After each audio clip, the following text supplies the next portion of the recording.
wa ibo omna ni anduye nyokote nyokomanda andilula c'est de la qualité nyokote nyokomanda andilula c'est le numéro 1 sokononala abe mana mana halikene malala abe mana mana ke ukasimanko c'est recommandé ukasimanko c'est de la qualité andi paratelima chenyuma songonda matemedia andi paratelima telima wa daka di tro so do na la fiera pendiri ke la fiera ibe omna na ni hera mali on se vera andi intérieur andi extérieur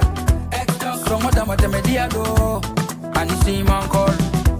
apara no kanyine abeja teliala abika so nuya songonda matemedia bara no kanyi ibi ombara no kanyi sogono tani kene mata abara no kanyi ibi om ibi om ibi om ibi om ibi om ibi om ibi om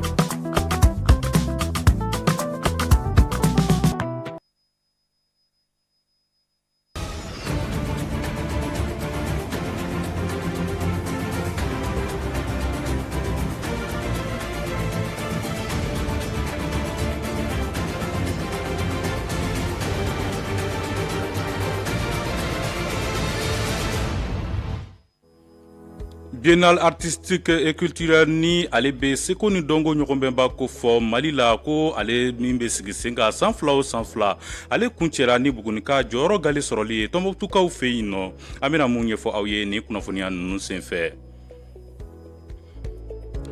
Saint-Sylvestre ni dɔw ko 31 décembre ko ale ɲɛnamayali giringirinma bo ɲina i n'a fɔ santɔw mun de ye a sababuya ye an bena ɲɛfɔli caman kɛ aw ye o ko kan ni kunnafoniya nunu senfɛ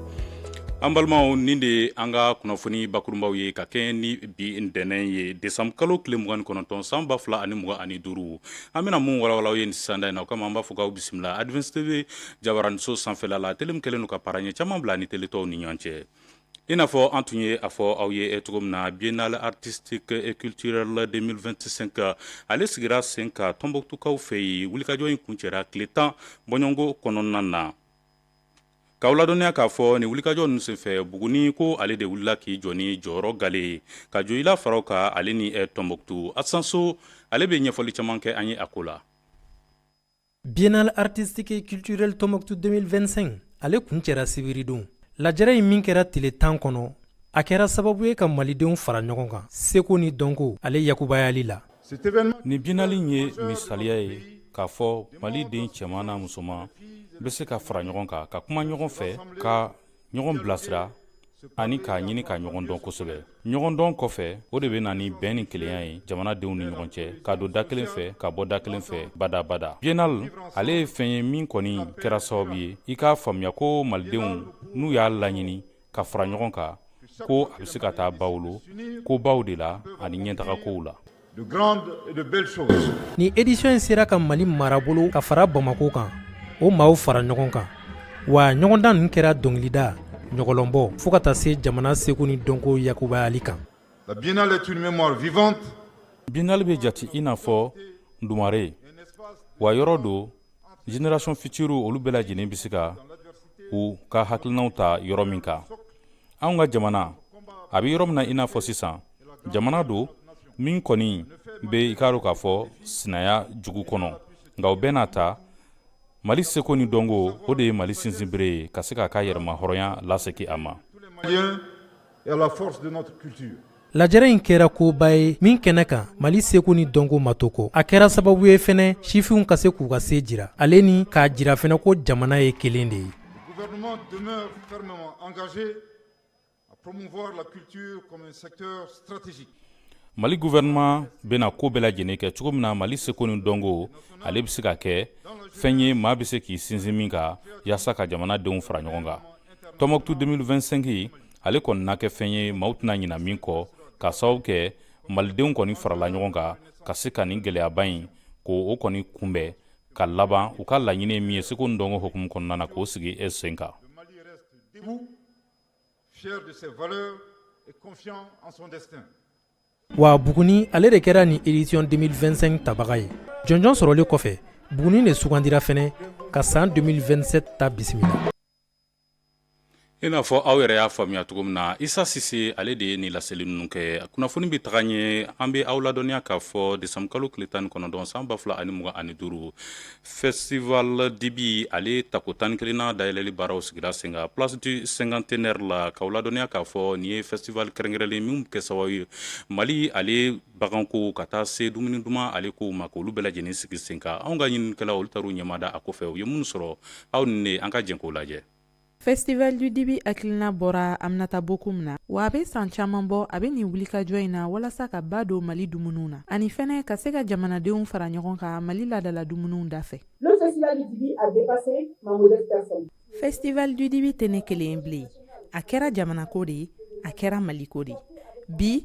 Festival du Dibi jama ka can kosɛbɛ a ye baaradaw créer a ye sɔrɔ la yiriwa wa a bɛ an ka ladala dumuniw don ba la. Il crée des emplois. Génère des revenus. Filière bétail viande ka ciden kɛrɛnkɛrɛnnen tun bɛ kɛnɛ kan. O ciden in da sera Festival du Dibi nafa kan ka ɲɛsin baganlamɔlaw, bagan bayɛlɛmabagaw ani bagan dunbagaw. Me Festival Dibi labɛnjɛkulu bɛɛ lajɛlen fo u ka nin hakilina ɲuman in na. Kɛnɛ in kɛra laadala ɲɔgɔn lajɛyɔrɔ ye san kɔnɔ fɛn min man ka fɔ maa si kɔ. Na san 10 filɛ Festival Dibi bɛ maliyɛnw bɛɛ lajɛlen na nisɔndiya ni dibi duman sɔrɔ yɔrɔ ɲuman ye. Sego ni dɔnko la ɲɛnamayani kɔfɛ Festival Dibi ye nafa caman don an ka bagan sogow la min kama filière bétail ye wulikajɔ caman kɛ Festival Dibi tako 11nan la. Ni Festival du Dibi ɲɛmɔgɔya kun bɛ bagan ani mɔni minisiri bolo. A ye hakililajigin kɛ ka ɲɛsin Festival du Dibi nafa min bɛ filière bétail viande kan a n'a nafa min bɛ bagan baarakɛlaw kan fo ka taa se Mali seko ni dɔnko sankɔrɔtali ma. An ye mun ye sisan o ye somɔgɔw samabɔ an ye fɛn bɛɛ ye mun bɛ Mali sankɔrɔta mun bɛ AES sankɔrɔta dibi suguya bɛɛ bɛ yan nɔ vraiment ka nin bɛɛ bɛ an ka ɲɛfɛtaga de sankɔrɔta an ka jamana in pour que dunkafa ka se ka sabati f'an ka wuli ka jɔ n'an tora ka nin kɛ ka tila k'a bila ka taa kɔfɛ ka sogo de bila ka taa kɔfɛ au lieu de an ka taga ni misiw ni sagaw ye u sen na a dɔ la vraiment an ka bagan mara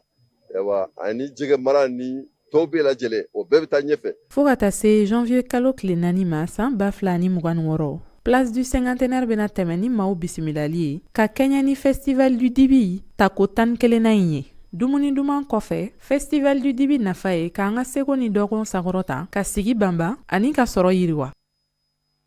Kunnafoni na sira wɛrɛ la k'aw ladɔnniya k'a fɔ sankuncɛ waatiw sera o kama min ye sugu kɔnɔnaw ko olu falen don feerefɛnw na i n'a fɔ samaraw ka taa farafiniw ka lajalifɛnw a n'a ɲɔgɔnna caman nka nin waati na ko takasegi o kɔni basigilen don kosɛbɛ mun de ye a sababu ye yala wariko de bɛ maaw la yalima mun de b'a la ka sugu kɔni a girinni bali anw ka ɲininikɛlaw taar'u ɲɛmada a kɔfɛ u ye mun sɔrɔ aw ni ne an ka jɛn k'o lajɛ.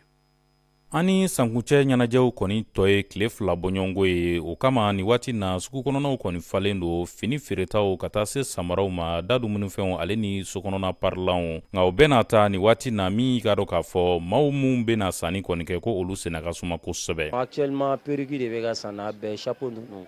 chapeau de bɛ ka san kosɛbɛ ani 2 mètres donc ni ye 2 mètres kɔni marchelen ka tɛmɛ misi bɛɛ kan o b'a jira k'a fɔ ko gɛlɛya bɛ mɔgɔw la dɔɔni parce que ale de da ka nɔgɔ. A tɛ ka marché i n'a fɔ kɔrɔlen bɛ cogo min na gɛrɛjɛgɛla baaraw do quoi sɛgɛn bɛ mɔgɔw la quoi donc o de kosɔn fɛnɛ an yɛrɛ bɛ ka prix jigin. Fɛn bɛɛ da ka di an yɛrɛ content ba de don tellement u ye fɛnw nɔgɔya an bɛ se k'a san cogo min na fɛti ɲɔgɔn na an k'an labɛn dɔrɔn. Dɔw ka fɔ la ni sennasumaya in tɛngunnen don jamana yɛrɛ gɛlɛya siraw kan ka kɛɲɛ ni nafoloko yɛrɛ gɛlɛyaw ye o kama client caman bɛ yen mun kɔni b'a la ka caman kɔni bɔ u ka musaka bɔtaw la ka kɛɲɛ ni sankuncɛ ɲɛnajɛw ye. Bon ɲina ni san tɔw tɛ kelen tɛ kosɛbɛ mais 31 ni waati ninnu sera donc mɔgɔ caman bɛ olu bɛ sanni kɛ i n'a fɔ cɛfini jiniw bɛ chemisiw bɛ lagɔsiw bɛ. Marikɛlɛ gɛlɛya bɛ yen mais dɔɔnin bɛ kɛ a ka fisa yɛrɛ de alhamdulilayi ani san tɔ ma kɛ kelen kosɛbɛ mais n'ala ye mun nɔgɔya wagati min na an b'a la fo n'o ye. Ni jagokɛla in ka fɔra tiɲɛ don gɛlɛya kɔni bɛ nafoloko sira kan nka o bɛna ta ko olu b'a la ka u garisɛgɛ sɔrɔ. An bɛ se k'a fɔ ani gɛlɛya wagatiw bɛ na ni jamana yɛrɛ tacogo donc wari tɛ mɔgɔw kunna quoi. Sancogo gɛlɛya ani jamana situation mais a bɛ ɲɛ quoi n'ala sɔnna n'i ma gɛlɛya ku hɛrɛ tɛ na quoi. Wagati ka gɛlɛn dɔɔni ɲinɛ tiɲɛ don mais a tɛ ka mɔgɔw bali ka na labɛnw kɛ o mais labɛn cogoyaw de tɛ kɛ kelen ye ka sababu kɛ sɔrɔ cogoyaw tɛ kelen ye. Min ye client yɛrɛ fanfɛla ye olu caman kɛlen don ka fɛɛrɛw sigi sen kan min bɛna kɛ sababu ye u bɛ musaka mun bɔ u ka kun u ka nafolo la. Bon ɲinata yɛrɛ sɔn ka jugu ni san dɔw ta gɛlɛya bɛ yɛrɛ mais o t'an bali ka fêter dɛ mais fɛn bɛɛ tɛ fɔ quoi surprise bɛ k'o la quoi. Ça se prépare bien, n yɛrɛ nana filɛ perikisa ni la tan n ye fini san ka ban donc a tɔ ye saki ni samara ni fɛn ninnu ye quoi. Caman bɔlen don maaw kɔni ka sanni kɛtaw la o de kɛ bɛ sababu ye ka caman bɔ sankuncɛ ɲɛnajɛw olu kɔni nisɔndiya na wulikajɔw la. Jagokɛlaw kɔni ka fɔ la ka taa fara min ye sanni kɛbaw yɛrɛ kan ko olu caman kɔni bɛ u débrouiller ka ko bɛɛ lajɛlen kɛ cogo min na u ka se ka sankuncɛ ɲɛnajɛw kɔni kɛ ka u jigida sankura nata o hɛrɛw kan. Nin de bɛ taa ni an ye kɔkanko kibaruya hukumu kɔnɔna na an ka ɲininikɛlaw ye wulikajɔw kɛ u ye mun sɔrɔ aw ni ne an ka jɛn k'o lajɛ.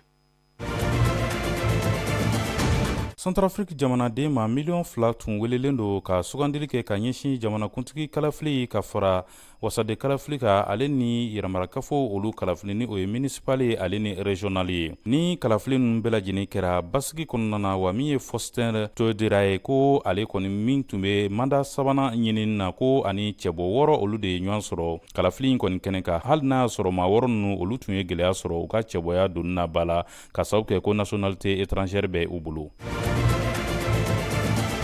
Union Africaine Commission ɲɛma n'a bɛ Ali Yusuf ale kofɔ ale ye laseli kɛ a y'a jira k'a fɔ ko hakilina mun bɛ senna ni waati na ka Somaliland ale sigi sen kan ko o ye fɛn ye min kɔni bɛ ale kamana gan kosɛbɛ ka sababu kɛ ka kɛ ni Union Africaine ale ye danganiya mun ta san 1964 ni o bɛ balili kɛ ka dangari jamana ale ka dancɛw la ko olu ye fɛnw ye ni waati na Somaliland ale hakilina mun bɛ senna k'a bɛ dankari o hakilina ninnu na.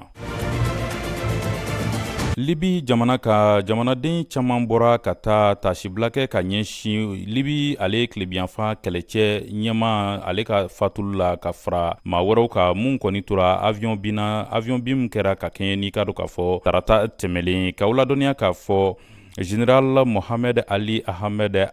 Al-Hada ko ka fara maa 2 wɛrɛ ka olu bɛɛ lajɛlen maaw ye mun kɔni fure donna ka bɔ Ankarakaw fɛ ka na n'a ye Libi jamana kan wa min ye tasibila olu kɔni kɛra ka ɲɛsin u ma u ka ndolantan kɛnɛ dɔ la k'aw ladɔnniya k'a fɔ ni wale in ko a ye nin maakofɔlɔ ninnu sɔrɔ waati min u tun bɛ jet privé dɔ kɔnɔ ni ale kɔni ye kasara sɔrɔ o de kɛra sababu ye u bɔnɛna u ni na. Royaume-Uni ale ministre de l'Intérieur ko ale kɛlen don ka danganiyaw ta ni waati na ka laseliw kɛ laseliw min kɔnɔna na jirara k'a fɔ RDC ni o ye République démocratique du Congo ale jamanadenw olu ka dansigi olu ka visa kow la yaasa u kana se ka na Royaume-Uni ale jamana kan. Kunnafoniyaw kɔnɔna na a jirala k'a fɔ min ye ministre britannique ye ko ale yɛrɛ a jira k'a fɔ ko an bɛ yɔrɔ min na i n'a fɔ nin waati na min ye Angola ale ni Namibie ye ko olu jamana ɲɛmaw yɛrɛ kɛlen don ka wulikajɔw sigi sen kan cogo min na ka se ka u ka jamanadenw olu kɔni labɔ Royaume-Uni kɔnɔna na. An balimaw i n'a fɔ aw yɛrɛ y'a faamuya cogo min na nin de bɛ dansigi an ka bi kunnafoniyaw la an bi aw fo ka waleɲuman dɔn a filɛliko ɲuman na ka dugawu kɛ ko Ala ka jamanaba in lataa ɲɛ.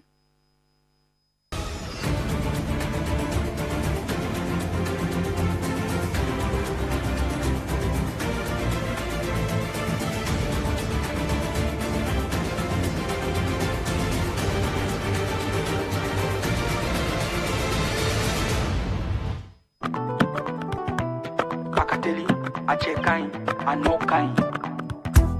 i bɛ om nana ni hɛrɛ ye wa i bɛ om nana ni an dun ye ɲɔgɔn tɛ ɲɔgɔn man da an nilu la c'est de la qualité ɲɔgɔn tɛ ɲɔgɔn man da an nilu la c'est le numéro 1 sokɔnɔna la a bɛ manamana hali kɛnɛmana la a bɛ manamana kɛ u ka siman kɔ c'est recommandé u ka siman kɔ c'est de la qualité an di baara telima cɛ ɲuman sɔngɔ dama tɛmɛdiya an di baara telima Telima wada kaditro Sodo na la fiera Petiri ke la fiera Ibe om nana ni here Mali ho severa Andu intérieur Andu extérieur Somo dama temedia go Ani siman kol Apara no kanyine Abe jateliala Abika so nuguya